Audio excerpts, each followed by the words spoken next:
எருமை கும்பில் ஒரு காகம் ஏறி கொண்டதாம், எறும்பதனை கூவி பெருமை காட்டி சிரித்ததாம். எருமை கும்பில் ஒரு காகம் ஏறி கொண்டதாம், எறும்பதனை கூவி பெருமை காட்டி சிரித்ததாம். எருமை காதில் அந்த எறும்பு புகுந்து கொண்டதாம், எருமை காது வலியாழ்தன் தலையை அசைத்ததாம். எருமை காதில் அந்த எறும்பு புகுந்து கொண்டதாம், எருமை காது வலியாழ்தன் தலையை அசைத்ததாம். இருந்த காகம் விரைவாக பறந்து விட்டதாம், எறும்பதனை கண்டு விழுந்து விழுந்து சிரித்ததாம். இருந்த காகம் விரைவாக பறந்து விட்டதாம், எறும்பதனை கண்டு விழுந்து விழுந்து சிரித்ததாம். பெருமை பேசி திரிந்திடுவார் அது சரியில்லை, பின்னால் சிறுமை அடைய கூடும் அது பெரும் தொல்லை.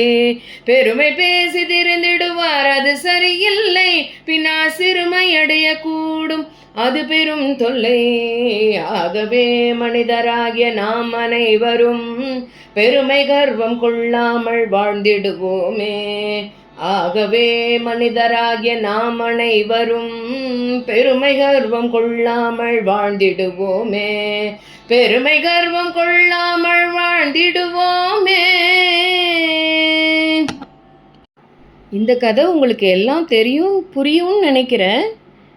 எருமை கொம்பில் ஒரு காகம் உட்காந்துக்கிறது, அது என்ன பண்ணுறது, ஏளனமாக எறும்பை பார்த்து சிரிக்கிறது. நான் பார்த்தியா எருமை மாட்டு கொம்புலையே உட்காந்துட்டுருக்கேன் அப்படின்னு சிரிக்கிறது. இதை பார்த்த எறும்புக்கு ரொம்ப கஷ்டமாக போச்சு. அது என்ன பண்ணுச்சு, மெதுவாக போய் எருமையோட காதில் போய் கடிச்சுது.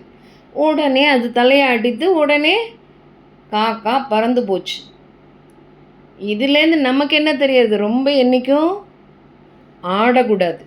கர்வமாக எனக்கு தான் என்னால் தான் எல்லாம் அப்படின்லாம் நம்ம ரொம்ப கர்வமாக இருக்கக்கூடாது. என்றைக்கும் ஆணைக்கும் அடி சறுக்கும் சொல்லுவா பாரியா, அது மாதிரி தான் என்றைக்குமே நம்மளுடைய நமக்கு எல்லாம் தெரிஞ்சிருந்தா கூட பணிவாக இருந்தோம்னா நம்ம அது அப்படியே உயர்ந்து போயிட்டே இருக்கும். அதில் ஒரு கர்வம் வந்துடுதுன்னா நம்மளை என்ன பண்ணோம், அந்த கர்வமே நம்மளை கொண்டு போய் கீழே தள்ளிடும். அதுக்கு இந்த எறும்பு, இந்த காது, காக்கா, இது ஒரு பெரிய கதை. இது நல்ல ஒரு கருத்துள்ள கதை. இதில் ஒரு பெரிய விஷயம், இந்த எறும்பு எருமை இந்த பாட்டில் பாடும்போது பார்த்திங்கன்னா, ஒரு எறும்புன்னு சொல்கிற இடத்துல எருமைன்னு சொல்லிவிடுவோம், எருமைன்னு சொல்கிற இடத்துல எறும்புன்னு சொல்லிவிடுவோம். ஏன்னா எறும்பு எருமை ரெண்டும் கிட்டத்தட்ட ஒரே சவுண்டுள்ள வேர்டு. அதனால் இது கூட ஒரு நம்மளுடைய நாக்குக்கு, நம்மளுடைய இமேஜினேஷனுக்கு, தட் இஸ் நம்மளுடைய ஞாபகத்துக்கு ஒரு அருமையான ஒரு எக்ஸாம்பிளான பாட்டு இது. எல்லாம் கற்றுண்டு ப்ராக்டிஸ் பண்ணுங்கள். அப்புறம் உங்களோட வாழ்க்கையில் கர்வம் பெருமைலாம் கொண்டு அதெல்லாம் வளர்த்துக்காதீங்க. தன்னடக்கத்தோடு இருங்க எல்லாரும். நன்றி, வணக்கம்.